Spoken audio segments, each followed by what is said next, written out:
The 12 spiritual laws of being, explained in short.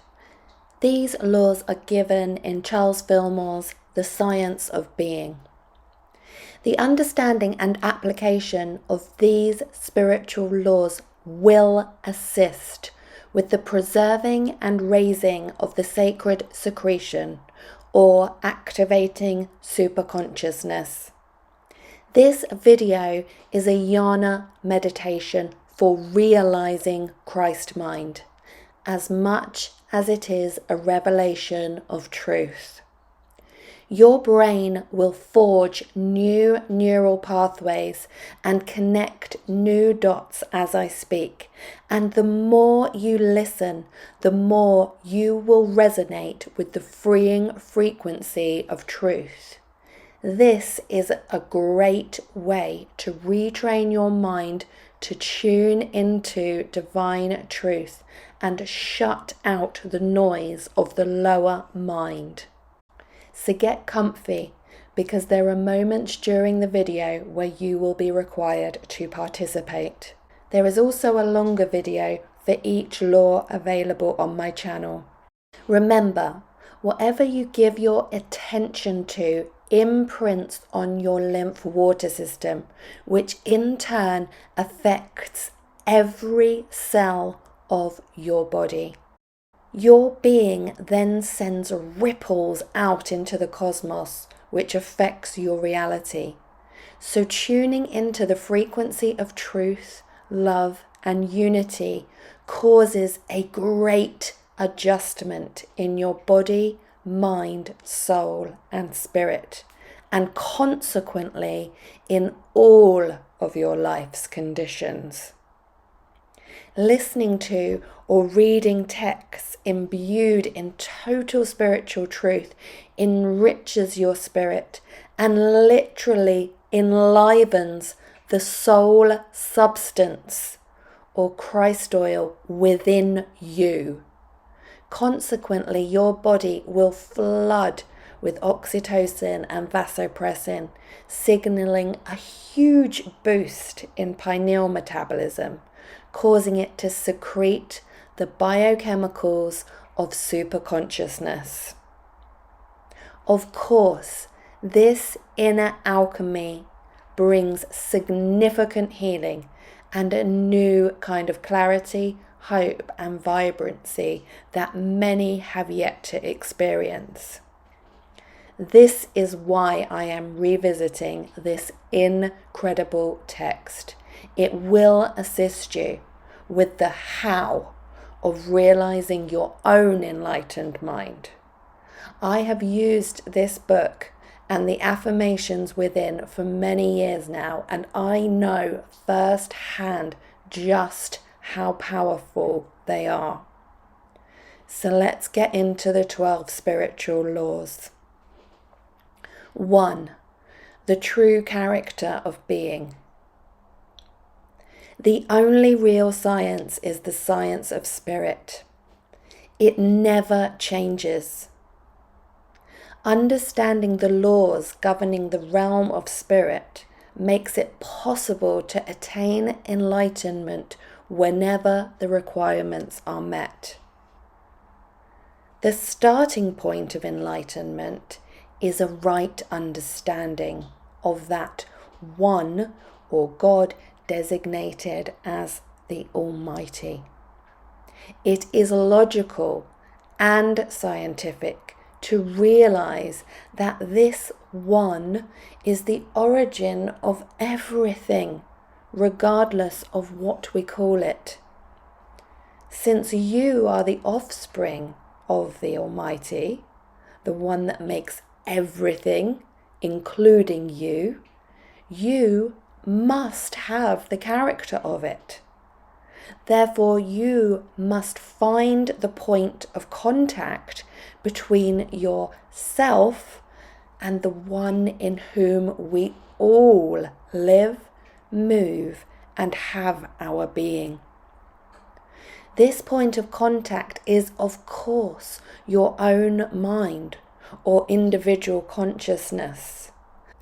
in mind is the key to the whole situation. And when you clearly discern the science of mind, you will easily solve all the mysteries of creation. But this truth can't be imparted. It must be experienced. So get serious with your prayers, affirmations, imaginings, and really begin to live these divine laws. Divine mind, God, is extended into each of us through our own consciousness. In other words, you are a creator too. And when your individual mind is in harmony with God mind, you will become the master of your reality.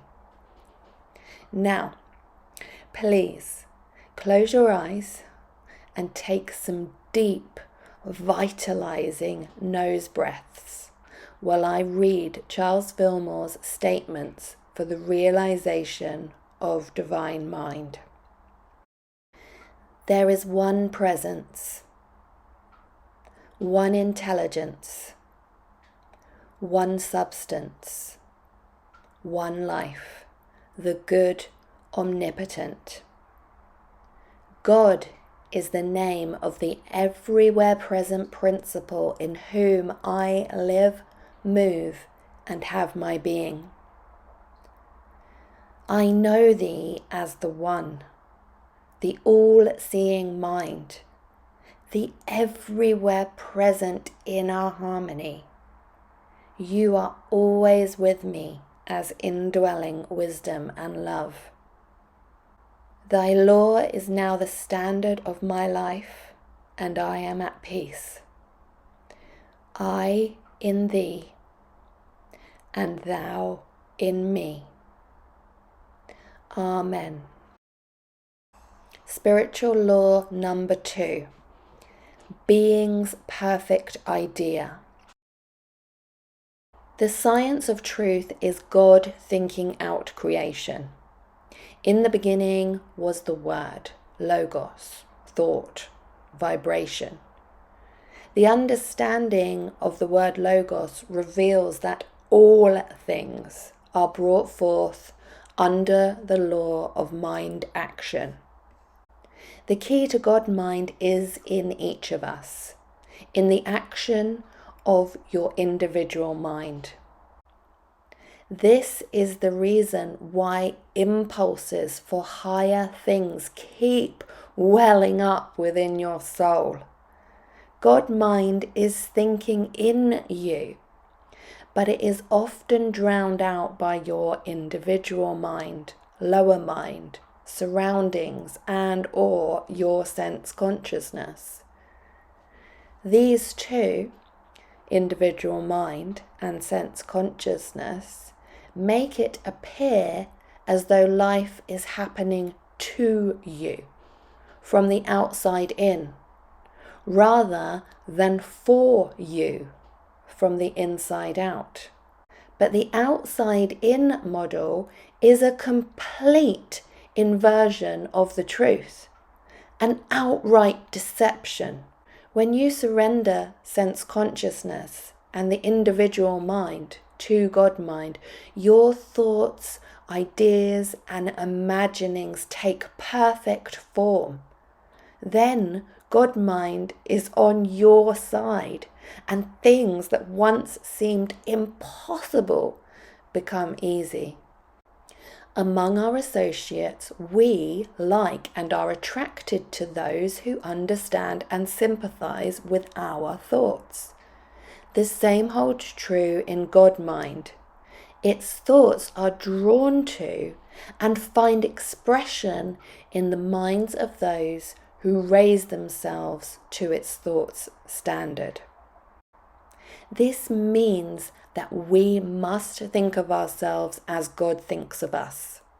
If you think of yourself as anything less than a creator and director of thought energy, a worker for the manifestation of pure love and light, you lower the thought standard and cut off the influx of thought from divine mind. Unfortunately, we've been wrongly indoctrinated for so long that we tend to feel we're treading on dangerous ground when we dare to think of ourselves as limitless potential. In the New Testament, our nerve centers are referred to as cities and rooms. The upper room, top of the head, is where Jesus and the disciples prayed until the Holy Spirit came upon them. This upper room is where we access or connect to God mind, also known as the superconsciousness or Christ mind. It is by thought, speech, and deed that Christ mind is brought into manifestation.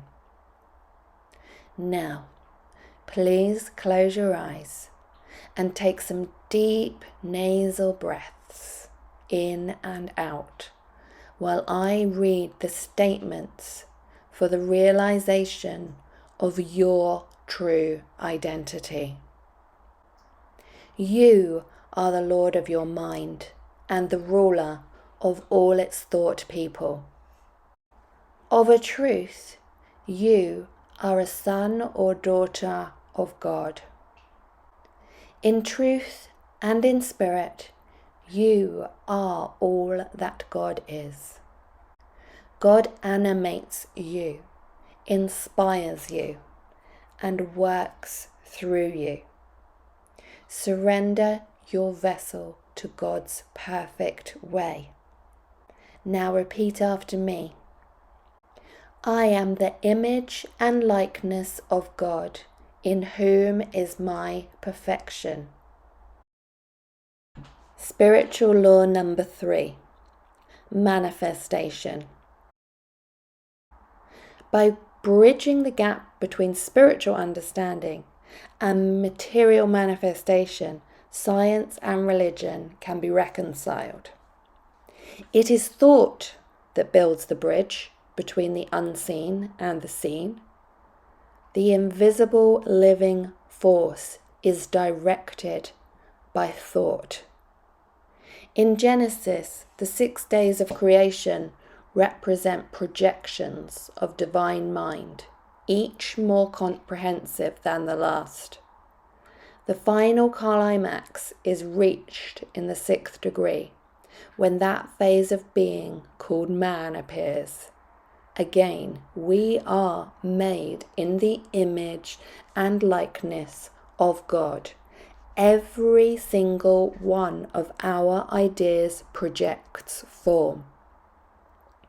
No one enters the kingdom of God and sits on the throne and abides there until he has the courage and fearlessness to proclaim himself joint heir with Jesus. Then he must prove his dominion by purity of motive, an unselfish devotion to truth universal, and a steady industry of patience in overcoming the limitation of his own sense consciousness. You should constantly affirm, I am and I will manifest the perfection of God mind within me. Through this affirmation, you align God's will with your own personal will and easily become an ambassador of love, healing, and peace on earth. You will manifest whatever you give attention to, and by believing in certain ideas, you do cause them to grow because you are an extension of God, a manifester. You will fester in whatever your I am creates. Accepting the fact that things which are seen are formed out of things which are not seen is the first mental step you must take in realizing your divinity.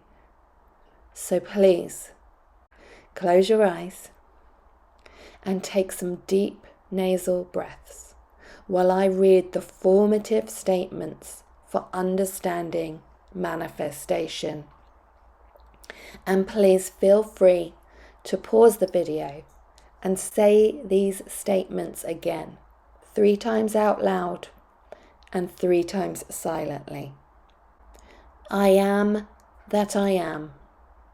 I am one with Almightiness. I am the substance of being made manifest. Centered and established in the one mind, I am not disturbed by the falsities that surround me. Spiritual law number 4. The formative power of thought. The fact that thought moves the body is universally accepted, but the thought is also the builder of the body is not so widely admitted. It is true, however, that our minds also control the vital fluids flowing within us. It is just subconscious or autonomic.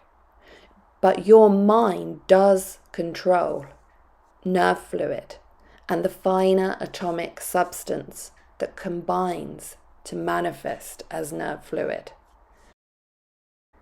So, when your CSF or Christ oil multiplies and seeps over, and the biochemicals of enlightenment pour like invincible rain through your body, it is because your mind, in agreement with divine mind, consciously or subconsciously, made it so. Thoughts travel from the head and are received by the solar plexus, central station. The solar plexus then connects the thought with the designated body part. So if you think of your stomach, a connection is instantly made with that center. The thought arrives at the stomach and the cells there carry your thought message into effect. So if the message is, you are weak, weakness is recorded. If you say, you are strong, vigorous, fearless, spiritual intelligence, life and substance, then that message is transcribed into action. All thoughts about the loss of life, or the weakness of life, or the impurity of life should be persistently denied out of mind and replaced with strong affirmations about the power of God, the never-ending life power itself. In the higher thought realm of Christ consciousness, all ideas pertaining to the life of man are harmonious. And when we meditate on this knowledge, our mind is flooded with pure light. Please close your eyes and take deep, thirst-quenching nasal breaths into the belly. Begin to picture pure light expanding through every cell and atom of your being as I read these vivifying statements. As a man thinketh within himself, so is he. I will think no evil, for thou art always with me.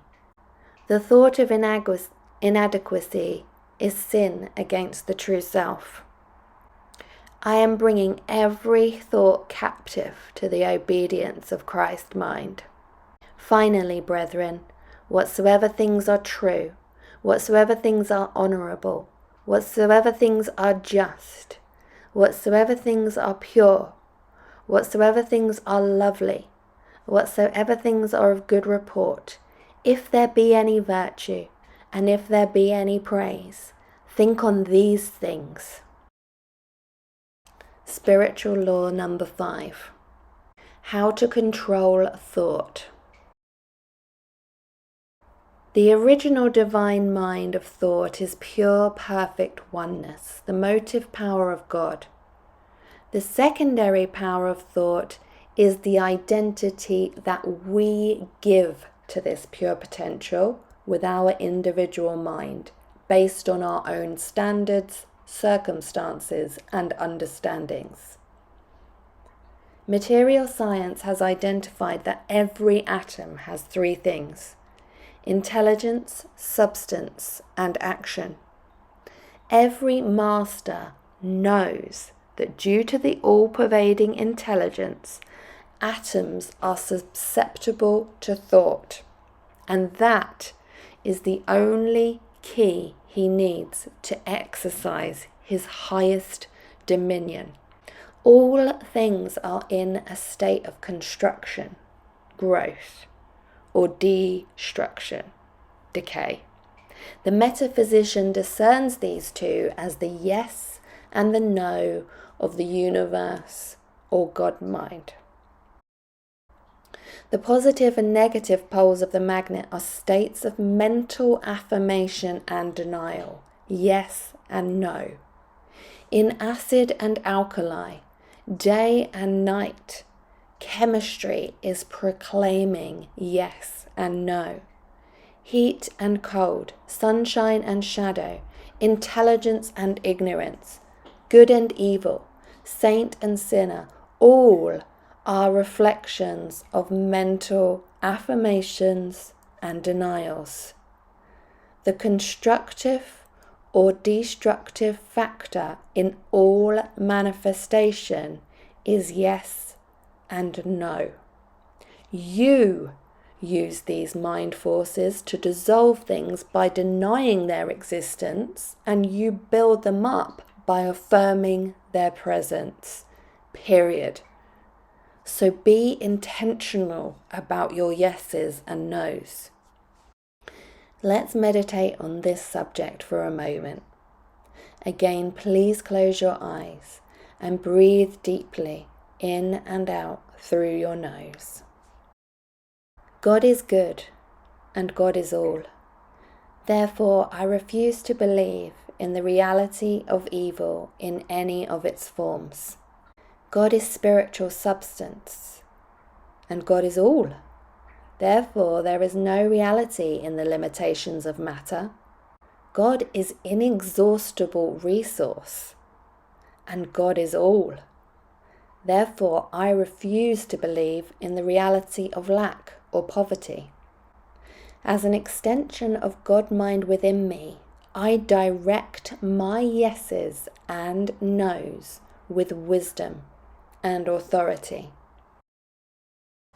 Spiritual law number 6, the Word. We've seen that mind is the one and only creative, directive power. Well, words are the tool of the mind. When individual mind and God mind are in direct agreement, there is formative power. Even in your ignorant use of thought and speech, you are forming conditions. Even to the changing face of nature itself, you are the programmer of your vision. Every thought that goes forth from the brain sends vibrations into the surrounding atmosphere and moves reality by divine law. The effect is in proportion to the ability of the thinker to concentrate their mental forces. At the root of the tongue there is a nerve plexus and its correlating throat chakra. Biblically, it is symbolized by Philip and is known metaphysically as the power center. The reason the throat center is associated with personal power is because every word formed in mind and expressed by this center directly affects the conditions of your life. Jesus said man would be held accountable for every idle word, and this is why. So please close your eyes and breathe fresh life energy in through your nose and deep into your being as I read the statements that support the retraining of the mind to fully embody and realize your innate power. Death and life are in the power of the tongue. The tongue of the wise is health. He that guards his mouth keeps his life. Pleasant words are as a honeycomb, formative, sweet to the soul, and health to the bones. Before I speak, I ask myself, is what I am going to say true, kind, necessary, and/or helpful? Spiritual law number 7. Prayer and praise. Praise is the remedy for weariness. Prayer and praise should be joyful and thankful. Being in a space of gratitude quickens the mind miraculously. Not in an abstract way, but if you actually practiced Thanksgiving prayers for 3 to 4 days consecutively, I guarantee you would begin to see and feel real, tangible results. You'd experience heightened zest for life and levels of energy that seem uncanny. Praise quickens the forces and fluids of the mind and body, the Christ oil. Like a mighty magnet, it draws out the spiritual qualities that transform your body, mind, soul, and spirit. Again, this is not an abstract description. These effects are real and can be felt in your body and seen in the world around you. These laws are part and parcel with the raising of the sacred secretion. If you get these 12 ideas properly embedded in your thoughts and actions, it will actually be hard to prevent the Christ oil from rising and flooding your brain and body with light and knowingness. Praise and prayer are closely related.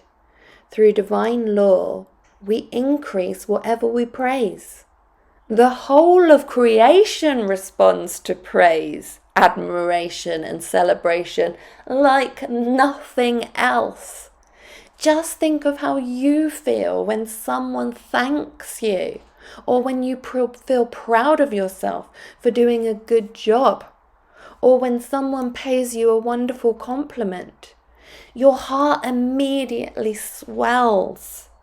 Well, the same is true of the subtle forces and atoms shaping your reality.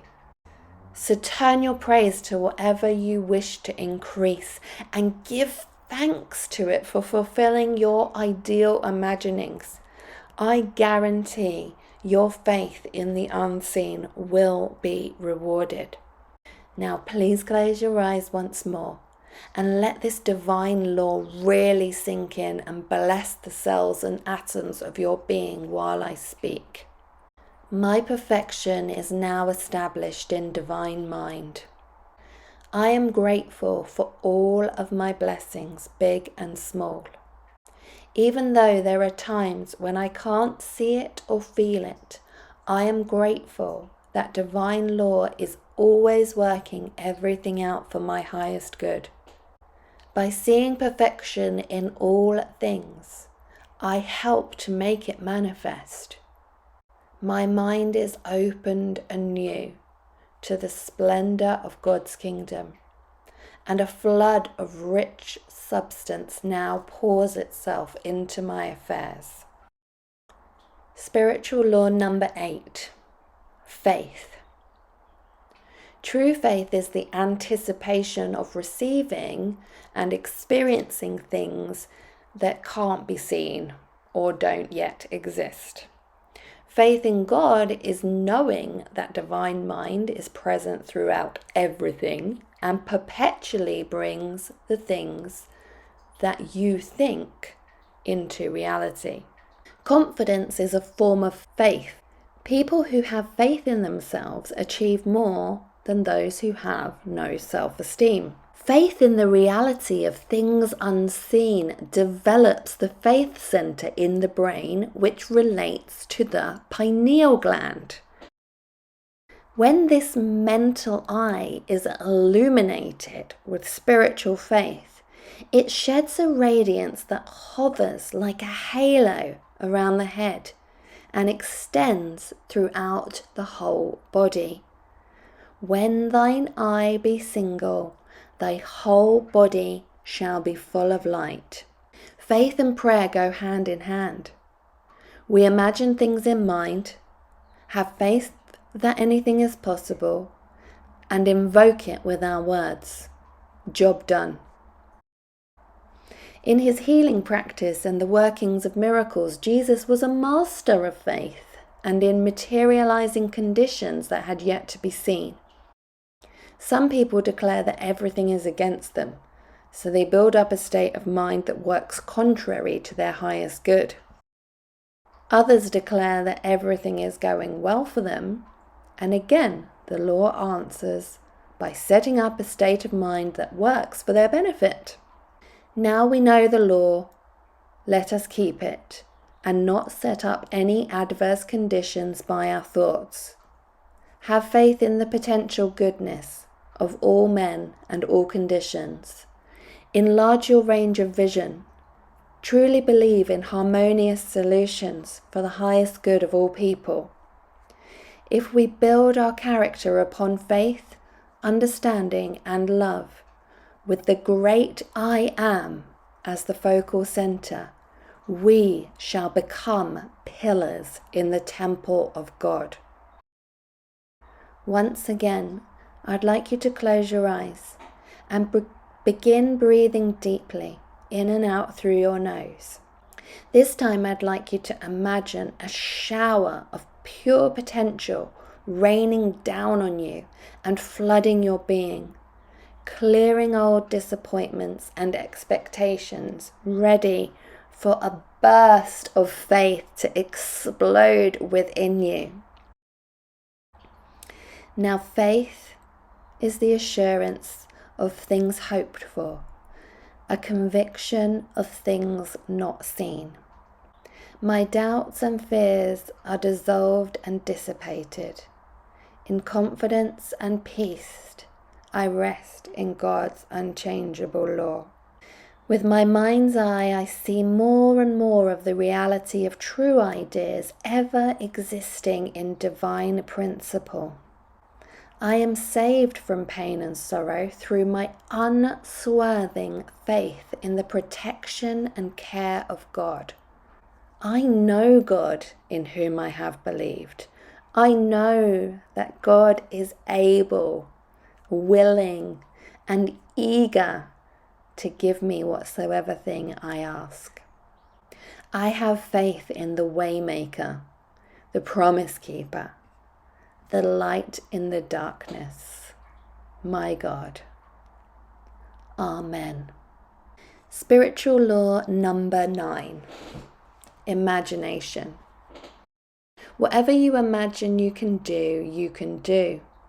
To allow the imagination to drift in daydreams never brings anything to pass. Ideas must be worked up into living, breathing, thinking things. You not only have the power to think in reaction to what already exists, you also have the power to shape and form original thought, new ideas, and new conditions for yourself. Allowing the imagination to permanently be ruled by outside conditions is an inversion of law. Take your divinity back and declare the law of pure, perfect God mind over all aspects of your life, from the inside out. Sometimes we're weak to see possible solutions, but God immediately knows the best outcome for everyone involved in any situation. So literally surrender all of your affairs to the perfect universal source. You can use the power of God mind in alignment with your individual mind to make good appear on every side. Be ye transformed by the renewing of your mind. It's time for you to close your eyes once more And this time I'd like you to repeat the statements for imagination after me. I see perfection in all shapes and forms. Repeat after me. I see the light of Christ consciousness always.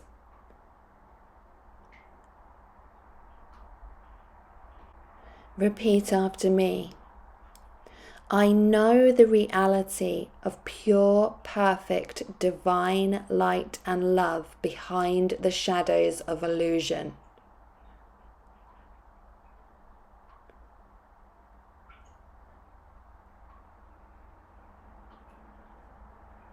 Repeat after me. I am pure, perfect potentiality, and my abundance is infinite.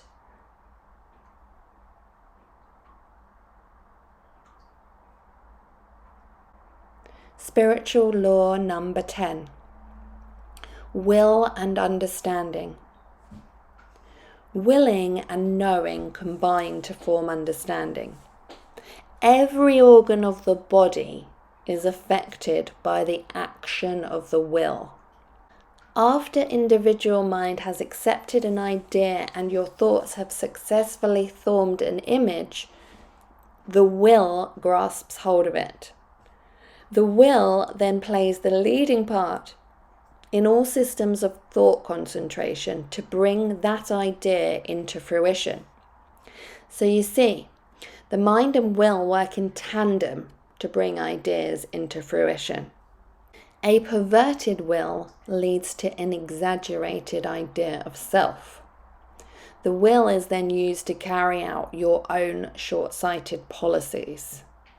The result is a belittling of limitless potential. How do we bring the divine will into action over our own limited individual mind? We do this by affirming, "Not my will, but thine be done." When your will is linked with the principle of divine force, you will have superior executive capacity and seem to others to be incredibly productive and capable. For those who are overly controlling, fearful of the unknown, stubborn, and even suffocated by inaction, you should affirm spiritual understanding. It's not that you want to break your will, but you do need to disciple it, make friends with it, and guide it. Allow your will to find flexibility and space to see harmonious solutions. Claim your connection with superconsciousness at all times and declare, "I am not under any spell of human ignorance. I am one with infinite understanding. God will provide a way." Divine knowing is the direct fusion of God mind with man mind. In this way, you will gain real spiritual mastery and raise your will consciousness from the human to the divine. The people who are being educated in truth through the written and spoken word will finally arrive at that place where the true light of spirit will dawn upon them, and they will see with spiritual understanding and have proof of the reality of Christ mind. Now repeat after me. I put adversity behind me by the realization that God is my maker and animator.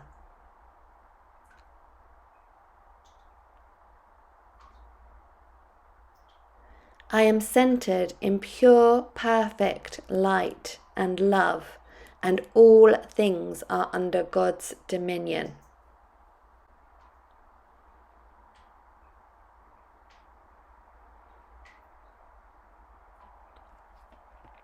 I live in the infinite power that produces all self-control. I have no necessity for controlling people.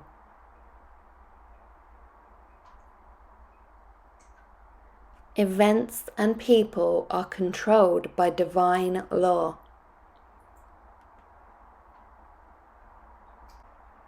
There is an eternal law of justice. I am one with that law, and I rest in it.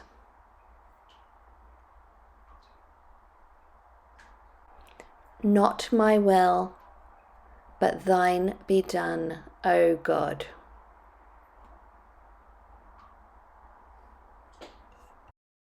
Spiritual law number 11. Judgment and justice. Judgment can be measured by truth and justice alone. The heart is love, the affectional consciousness in man. The heart may be weakened by unbalanced levels of sympathy, empathy, grief, guilt, etc. if we don't exercise our right to balance our emotions with objective discrimination or judgment. As God is love, so God is justice. The divine, immovable, unchangeable law of justice. When justice and love meet at the heart center, there is balance, poise, and righteousness. When judgment is divorced from truth, love, and justice, and works from the head alone, hardness and heartlessness go forth. If this is the case, then pineal metabolism will be decreased. Ideal judgment is based on love and balance. It should be unbiased and unprejudiced. The remedy for all that appears unjust is denial of condemnation of others or of self, and affirmation of the great universal spirit of justice, through which all unequal and unrighteous conditions are finally adjusted. Put all of your burdens of the world upon the one supreme judge, and hold every man and all the conditions in which men are involved amenable to the law of God. By doing so, you will set into action mind forces powerful and far-reaching. If you think that you are unjustly treated, simply declare the activity of God mind, and you will set into action mental forces that will find expression in the executors of the law. This is the most lasting reform to which man can apply himself. It is much more effective than legislation or any attempt to control unjust men by human ways. Take the stand that it is your inheritance from God to judge quickly and wisely. Trust your inner voice and set your boundaries with those who would otherwise take advantage of you. By clearing your ego of greed, lust, jealousy, etc., you will be connected to the one supreme mind and cultivate the ability to make good decisions quickly and wisely. When you are in doubt as to the right thing to do, simply ask the eternal spirit of justice to go forth on your behalf and bring about and restore to you that which is your very own. Now please, close your eyes once more as we coagulate the energy of truth together, and I will read the statements for good judgment. The righteousness of the divine law is active in all my affairs, and I am protected. I will sing of loving kindness and justice. I no longer condemn, criticize, censor, or find fault with my associates. Neither do I belittle or condemn myself. I trust in the one supreme and amenable law of God to sort everything for my highest good. Number 12. Love. Love in divine mind is the idea of universal unity. In expression, love is the power that joins and binds everything in the universe in divine harmony. Love is pivotal. In the body, love is centered in the cardiac plexus. As the heart equalizes the circulation of blood in the body, love harmonizes the thoughts of mind. In the great regeneration, our love goes through a transformation which broadens, strengthens, and deepens it. We no longer confine love to family and friends and personal relations, but expand it to include all things. When love grows, the heart swells and oxytocin flows. If you've watched the biochemistry of superconsciousness or read the God Design, you'll know that oxytocin secretions are the main catalyst for pineal metabolism and CSF multiplication. One should make it a practice to meditate regularly on the love idea in universal mind, with the prayer, "Divine love, manifest thyself in me." Then there should be periods of mental concentration on the love center in the cardiac plexus near the heart, and a quickening will follow. All the ideas that go to make up love will be set into motion. This produces a positive love current, which will break up opposing thoughts of hate and render them null and void.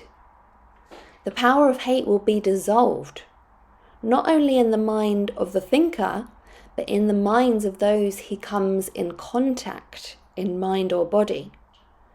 The love current is not a projection of will, it is a setting free of a natural, equalizing, harmonizing force that in most persons has been dammed up by human limitations. The ordinary man is not aware that he possesses this mighty power, which will turn away every shaft of hate that is aimed at him. Love is like light. It is a compound thing which encompasses a broad spectrum of virtues, including patience, kindness, generosity, humility, courtesy, unselfishness, good temper, purity, trust, and sincerity. The inner current of love is a real substance. When it expands and bubbles inside us, the whole being is powerfully liberated, renewed, and consciousness expands along all lines. Love is a force that runs like molten gold in a furnace, and that's why it's the irreplaceable key to the preserving and raising of the sacred secretion, or activating of the Kundalini serpent. Love does not mix with the baser metals. It has no affinity for anything less than itself. I will put my love in their inward parts, and in their hearts I will write it.